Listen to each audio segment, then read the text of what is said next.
Salut, et si l'on parlait de Dune?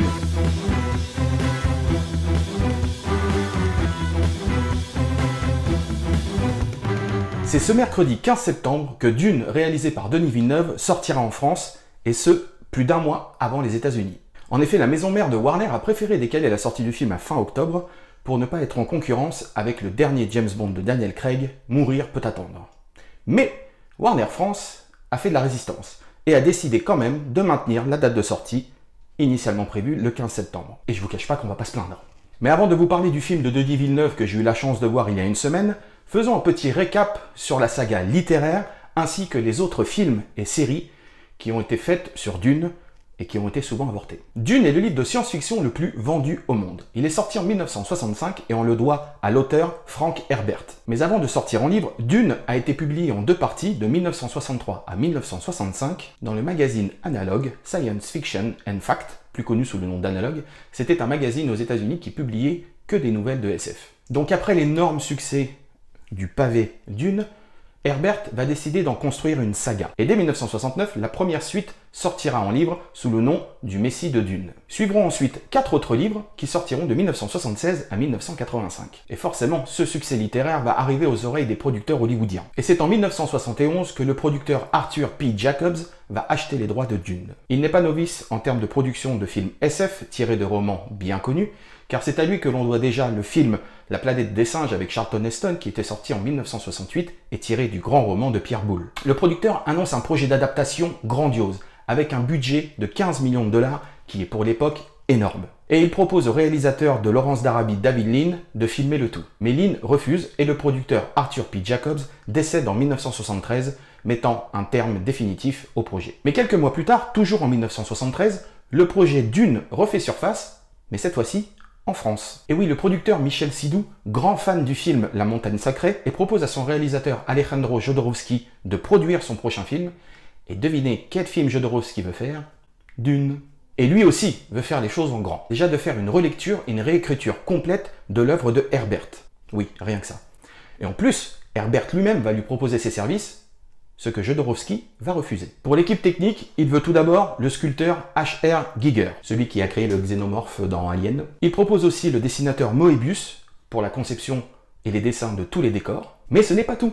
Le réalisateur veut aussi un casting incroyable. Écoutez ça. Orson Welles, Alain Delon, Charlotte Rampling, Mick Jagger, Amanda Lear et le grand peintre Salvador Dali. Ce dernier demande même à être payé 100 000 $ par minute d'apparition à l'écran. Rien que ça. Et enfin, pour finir, Jodorowsky propose au grand groupe Pink Floyd de composer la musique du film. Bien sûr, toutes ces demandes complètement folles ont un coût. C'est aussi un budget de 15 millions de dollars qui est prévu. Mais les studios américains vont avoir peur de la grandeur du projet, des demandes du réalisateur et surtout de la complexité de l'histoire. Ce qui fait une nouvelle fois de Dune un projet avorté. Et il faudra attendre 3 ans pour que Dune refasse à nouveau surface dans le monde de la production cinématographique. Et cette fois-ci, c'est par le biais du génial producteur Dino De Laurentiis. Producteur à qui l'on doit le King Kong de 1976, mais aussi la saga Conan le Barbare ou la saga Hannibal Lecter, et encore plein d'autres films. Pour son futur film, De Laurentiis demande directement à Herbert d'adapter son propre livre en scénario. Et 2 ans plus tard, le romancier rendra sa copie au producteur, enfin plutôt son pavé. Pour diriger son film, De Laurentiis veut le jeune réalisateur qui cartonne en 1979 avec son film Alien, Ridley Scott. Mais Scott prend peur devant l'ampleur gigantesque du projet et quitte le navire très tôt. Mais De Laurentiis ne perd pas espoir et sur les conseils de sa fille, il propose le projet au jeune réalisateur derrière le magnifique Elephant Man, David Lynch. Et alors qu'il vient de refuser à George Lucas la réalisation du Retour du Jedi, David Lynch accepte finalement de réaliser ce film de science-fiction qui sera Dune. Et le film va être un cauchemar pour Lynch, et ce durant 3 ans. Entre la réécriture, le tournage sous pression permanente et les accidents à répétition, le réalisateur va quand même réussir à aller jusqu'au bout du tournage et présenter un premier montage au producteur de 4 heures.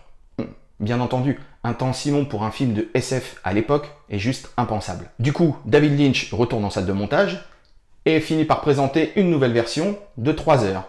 Mais hélas, toujours trop long pour De Laurentiis, qui finalement va prendre le relais et va faire lui-même les coupes pour atterrir à un film de 2 heures, celui que l'on connaît. Le film ne va pas faire le succès escompté et Lynch va même demander qu'on retire son nom au générique. Mais avec les années, et comme souvent dans la pop culture, ce film Dune est devenu culte pour beaucoup.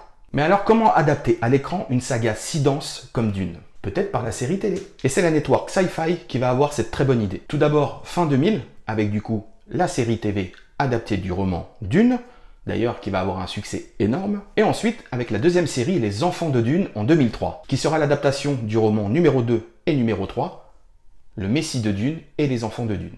Et pareil, là encore, gros carton pour Sci-Fi. Pour un éventuel retour de Dune au cinéma, il faudra attendre 2009 avec le réalisateur du film Hancock, avec Will Smith, le fameux Peter Berg. Ce dernier est très motivé de faire un film qui rendra ses lettres de noblesse au roman et surtout qui sera grandiose. Mais dû à des différences artistiques avec la production, Berg va quitter le projet. Et malgré son remplacement par le réalisateur Neil Blomkamp, une fois de plus, le projet ne se fera pas et disparaîtra dans les méandres d'Hollywood. Et c'est en 2017 que le Messie Denis Villeneuve arrive enfin. Mais encore un tout petit peu de patience avant que je vous parle de ce Dune version Villeneuve. D'abord, pourquoi Denis Villeneuve a voulu faire ce film? Pour le comprendre, il faut remonter en 1980 dans la ville de Bécancour, dans la région du Québec au Canada. Denis Villeneuve a 13 ans et deux choses vont changer sa vie à cette époque-là. D'abord, la lecture de Dune, qui va être pour lui une révélation, et deuxièmement, la découverte du métier de réalisateur. Après la lecture du roman, l'univers de Dune l'a tellement passionné qu'il s'est même amusé à storyboarder toute l'histoire. Alors dire que Denis Villeneuve est devenu réalisateur dans l'ultime but de réaliser un jour Dune tirerait du fantasme. Mais on n'est quand même pas loin, car il n'a jamais caché son envie d'un jour de faire ce film, mais surtout, c'est qu'il a voulu attendre d'emmagasiner de l'expérience en tant que réalisateur, et surtout de se faire un nom assez bankable pour avoir un gros studio qui le suive sur ce projet. Et c'est ce qui s'est passé avec Legendary Pictures et Warner Bros. En novembre 2016, Legendary achète les droits de Dune. Le 1er février 2017, Denis Villeneuve est annoncé à la réalisation, à l'écriture et à la production exécutive. Pour l'écriture de l'histoire, le réalisateur s'associe au scénariste Eric Ross, à qui l'on doit le scénario de Forrest Gump, ou encore de Munich, ou de L'étrange histoire de Benjamin Button. Et pour se donner confiance, Denis Villeneuve demande à Brian Herbert, fils de Frank Herbert, ainsi qu'à l'écrivain et scénariste Kevin G. Anderson, d'être tous les deux consultants sur l'écriture. Au vu de l'ampleur de l'histoire, une décision sera prise par Denis Villeneuve. Faire Dune en 2 films exactement comme est construit le livre avec ses 2 tomes. Et c'est en mars 2019 que le tournage va commencer pour se finir en juillet 2020. Et avec quelques reshoots en août de la même année. Et malgré un tournage très perturbé, Denis Villeneuve arrivera à ses fins et réussira à tourner le film qu'il voulait. Alors parlons enfin du film. Je vous le dis sans détour, c'est un énorme oui. Dune partie 1 est un pari gagné haut la main par Denis Villeneuve.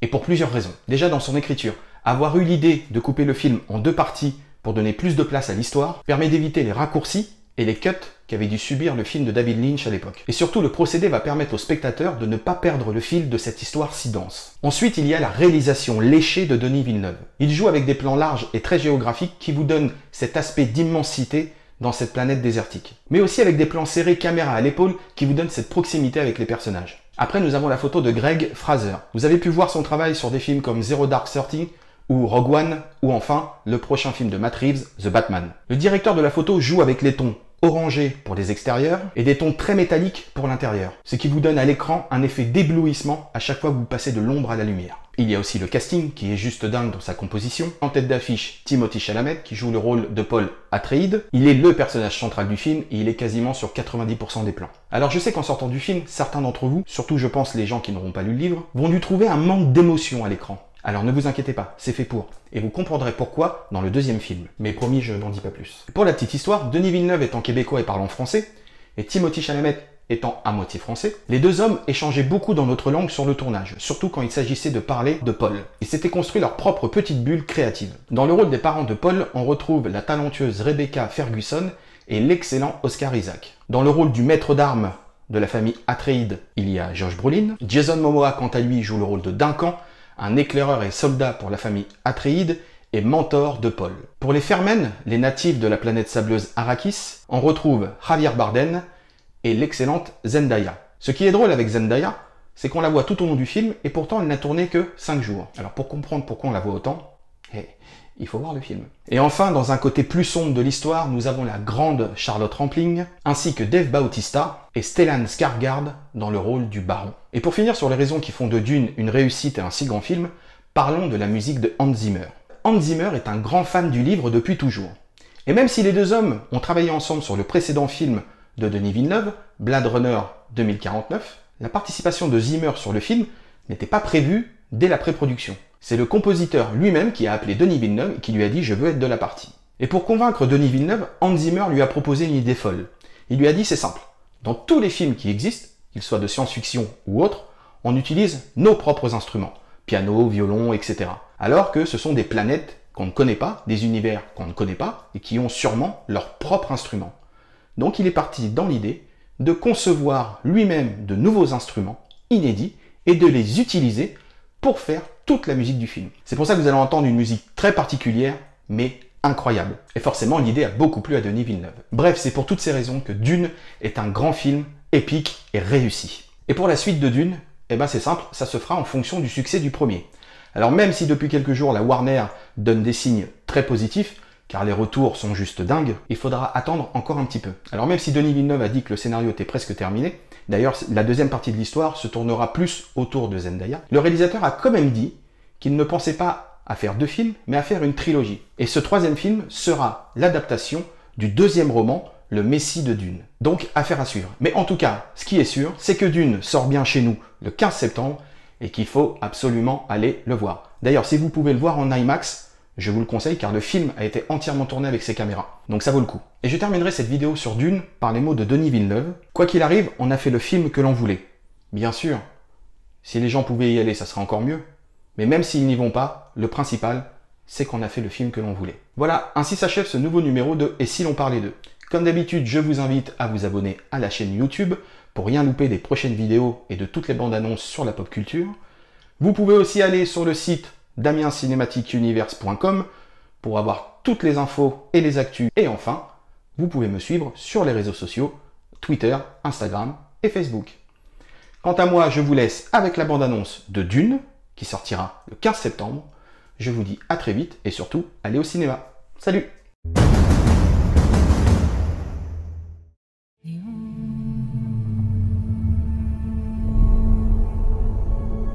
My planet Arrakis is so beautiful when the sun is low. Rolling over the sands, you can see spice in the air. The outsiders ravage our lands in front of our eyes.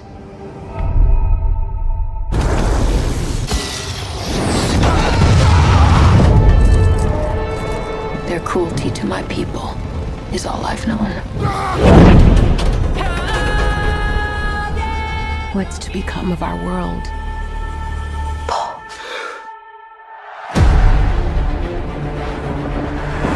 A boy.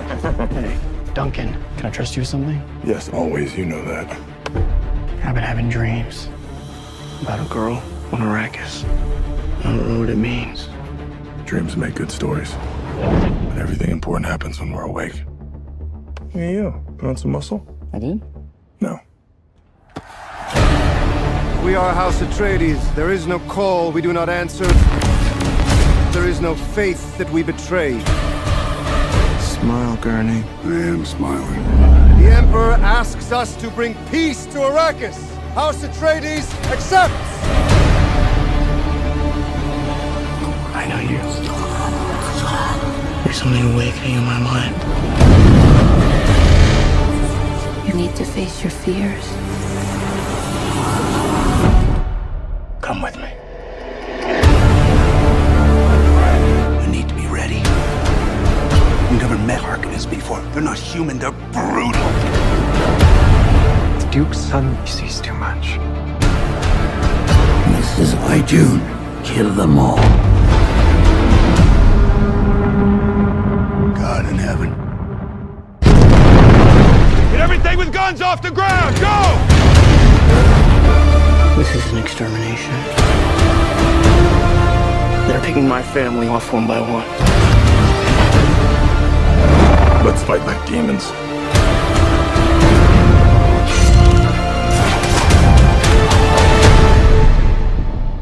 Dad, what if I'm not the future of House Atreides? A great man doesn't seek to lead.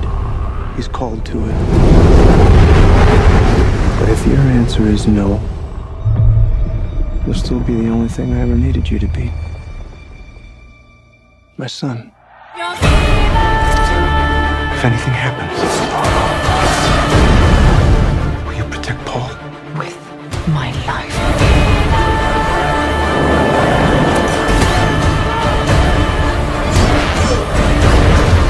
Only together can we stand a chance.